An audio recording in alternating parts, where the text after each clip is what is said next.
Hi! So today I wanted to talk about traveling the world because that was something I did. I feel like you're slightly off kilter here. Anywho, I'm a little bit more done up than usual because I just came from an audition. I've been thinking a lot about this because I went on a trip around the world about 3 years ago? Jeez. And I first off want to say that the trip I went on was very different than the average circumnavigating the globe trip because I went with a group of 30 people that stayed together the whole time. We did a lot of service. It was a school-based, Christian-based trip, so I still think there's a lot of aspects of it that I wish I'd known beforehand for traveling the world in general. Sorry, it looks like I'm wearing a shirt, I swear. It's one of the things I wish I knew. I wish I knew that even in places that I knew I would have been excited about and usually would be like in awe of, I didn't realize that you wouldn't feel excited a lot of the time just because you need a lot of your other needs fulfilled before you can be super stoked about a place. You have to have a lot of your other needs taken care of. Like, oh, hello, do you want to be in the vlog? You know, make sure you're not super dehydrated. We would sometimes take like 10-hour bus trips and I'd be like, oh, if I have to pee, I just kind of have to not. So I kind of like would dehydrate myself and be like, why aren't I feeling excited about being in the Sahara? It's like, well, because you are dying. Whatever part of your brain is in charge of being really stoked about traveling is a little busy because it's kind of working on just keeping you going. I wish I knew that just because you travel, it doesn't mean you're going to find yourself.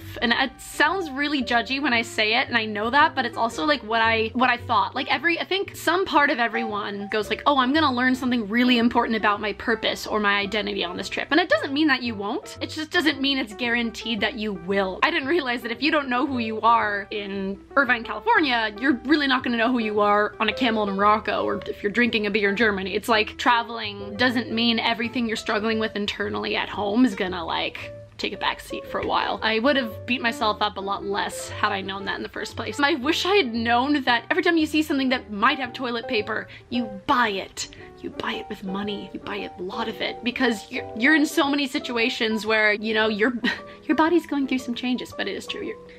And you're gonna need a lot more than you would need back home. Oh my gosh, this is probably my biggest regret about the trip, and it sounds really weird to have this be a biggest regret, but I regretted not taking enough pictures. One, I don't have a very good memory. The bummer about that is that I forget things really fast, and I feel like so many beautiful memories from that trip are just leaving my head, you know, every second because I didn't take enough pictures. And I also didn't figure out my phone, which had a bug on it, which was taking 8 gigs of space without me realizing it. And I was a total bummer because like I get to pick my favorite 6 photos per country to keep, and the rest I guess I'll just remember really hard. And I also knew I think I'd have a good balance of taking enough photos but not being the person with the tourist and having the camera right next to their face. We actually took classes on how to not be stupid American tourists. A lot of times it was still very obvious because we were in places where no American tourists were, so we'd just be like the only white people walking around in these like flowy skirts, and people would be like, oh, I wonder where they're from, as we yell loudly wherever we go. I wish I'd known that American portions are absolutely insane compared to almost everywhere else. Your stomach is literally gonna go nuts. It's gonna feel like you're on one of those Oprah diet programs because you just get this plate of something and you probably look so impolite because you look at it and you're just like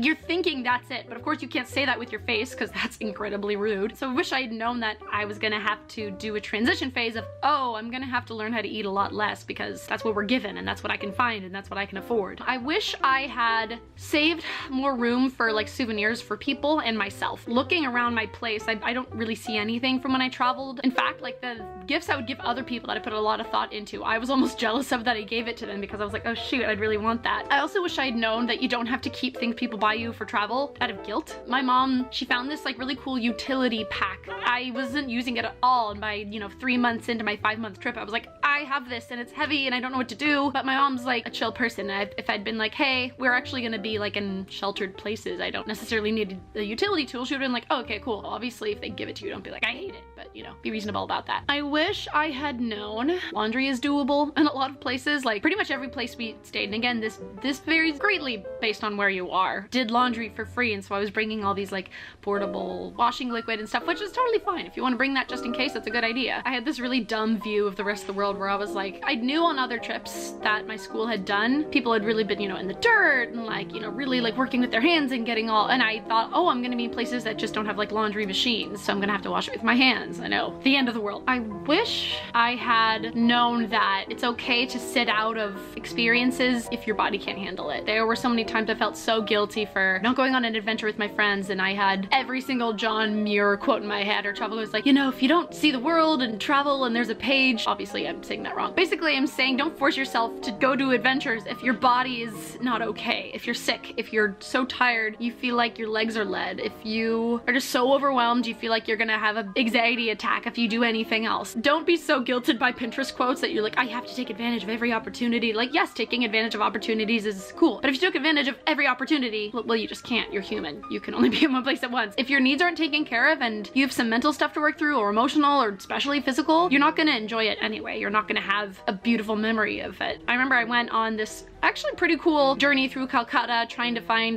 this writer. I felt so bad because I felt like I was bringing my group down because I had to pee every 5 seconds, and so I was like, okay, I need to stop doing this. So I just stopped drinking water and I would get super dehydrated. It was just, my body was preparing to be abhorrently ill for a few days. I let myself think that, oh, if I don't do this, I'll really regret it. Now I just kind of think back and be like, I really could have used some sleep. I wish I'd known that it's worth its weight in gold to write out a note on your phone in case you have to leave Wi-Fi really quick when you're talking to somebody. I was in a relationship at the time that I was traveling, and I would feel so bad because we'd be talking and then I'd have to go out of Wi-Fi really quick because our group was moving. If we were talking about something really serious or literally anything, I'd have to say, I'm so sorry, I have to go by. And I would send it as I was leaving the Wi-Fi area, and so sometimes out of nowhere I would just be gone for 5 days. I wish I had known that it is so helpful to just type out on your phone a comprehensive note of like, I'm so sorry, I really love talking to you. We have to leave this Wi-Fi area right now out of nowhere. I really love talking to you. I know you probably set aside time to talk to me, but I have to go. We can schedule a time to talk. Oh my gosh. Sorry. This is really important, and it's not gonna seem that important, but it really is. Download movies and TV shows onto your computer that you can play and you can have without Wi-Fi. I would say, I don't even know how many. I don't think there's a limit. You will be on these 10-hour plane rides, and yes, you can write, yes, you can read, but there's times where your eyes are just so tired and your hand is tired, and all you want is just a break to just kind of mindlessly be entertained. Have your brain just kind of take a back seat, not try to analyze everything like an English major, not try to journal every second, and just be entertained and rest. There were so many times that I experienced jealously watching somebody watching like Forgetting Sarah Marshall on a laptop 3 rows in front of me, and I would just watch it. I would literally watch the whole movie, not even able to hear it, no subtitles. My brain was like desperate for some sort of stimulation. I remember I was in Beijing and we were at the airport, and I was really anxious for no reason. Like, I tried to pinpoint it and there was nothing I could figure out. And so I downloaded one movie with like, what's his face? 13 Going on 30. I know it's not Matthew Broderick, and it's not Eric Bana or whatever, because that's who he plays in. Oh my gosh, it's gonna drive me crazy. Well, him and Keira Knightley, and it was this cute little indie movie about songwriting. And the second this movie started, it was set in New York, I felt immensely better. And I still at the moment don't really know exactly why, if it reminded me of home maybe, but also New York is very different from California, so New York doesn't actually, when I go to New York, it doesn't feel like home. I'm like, oh, there's a lot of people and there's subways and I could never live here and it's cold. And it sounds weird, like, oh, were you not entertained by traveling? It's like, no, I was. It was just, it's a different type of thing. Like, yes, like you're engaged when you're traveling and you're being fulfilled, but sometimes your brain just needs to peace out in a way that's not sleeping, and that was just worth its weight in gold. I also wish I knew this from an objective standpoint, but I kind of forgot. Alcohol on planes affects you differently, and I don't think I ever had more than like 1 drink per on a flight. I remember I was like, oh, I'll just have a little tiny little Cabernet, and I'll watch the clean version of Love Actually, which if you've ever seen it makes absolutely no sense. Halfway through the drink, I was sobbing almost, I want to say audibly, at this movie. And most flights I went on that weren't to America had free alcohol. It's just a thing that America doesn't do. So anywho, go us. We have all the best stuff. No metric systems and paying for alcohol. Yay. Oh my goodness, hello. No, don't lick the camera. What was I gonna say?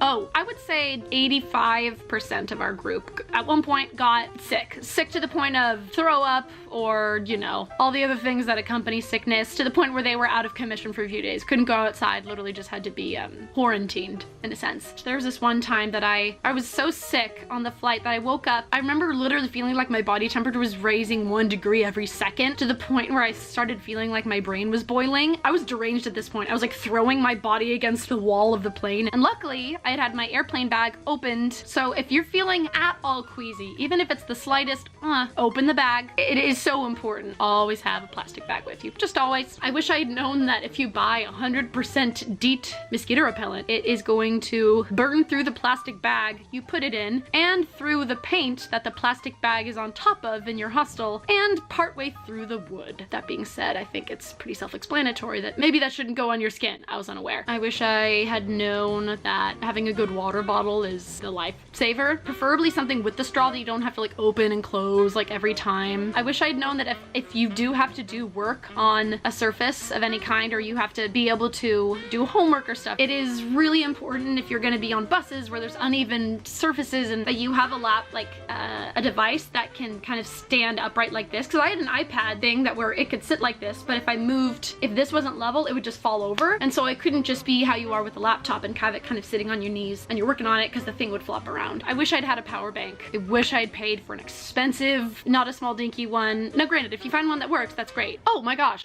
so important. I wish I'd known that you need to mark all of your devices and anything that anybody else could have. All Apple products, chargers, the little box that goes with the charger, earphones, phone, pop sockets, anything. I wish I'd marked it with something that I knew wasn't gonna rub off, because even Sharpie rubs off of those things, like washi tape, or literally just buying ones that are of different colors, buy multiple of them. Just please, please, please, please, please, please, please, mark it like you mean it. Mark it like your life depends on it.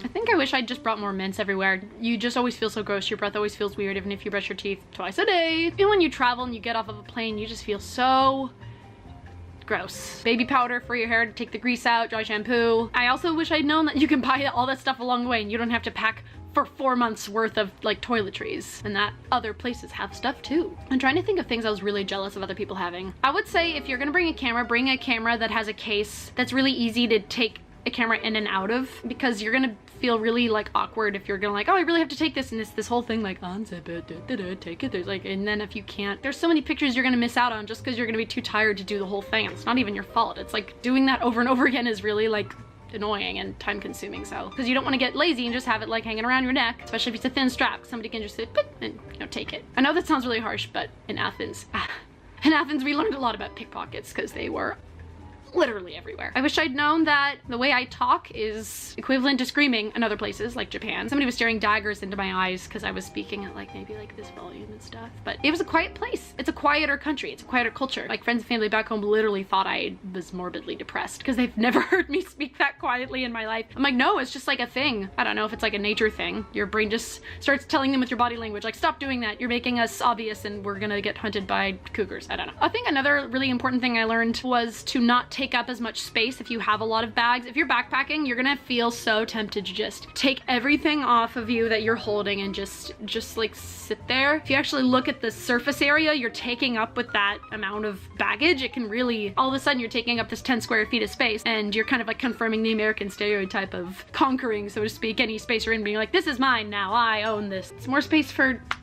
can I help you? I don't think she knows her role in this. Okay, neither do I. That's really important. I swear I'm wearing clothes. It's just my hair. I'm gonna give up. I'll try to think of more as I go. I'm losing daylight out of my window here. You know, it is an incredible thing to do. And if you do it, what's gonna happen is gonna happen. We had people lose all sorts of things. My friend lost her phone. My friend had her phone stolen. My other friend had his passport stolen and he had to go to the consulate in China. You know, it's like, you're gonna be fine. Like, none of the people that those things happened to got stuck in that country. Like, everything worked out. But yeah, it's gonna be okay. You're gonna get home, you're gonna be safe. Anywho, I have to go, so I have to start doing other work now. Hope you enjoyed it, and I hope to see you soon. Bye. Hope to see you soon. It's a camera.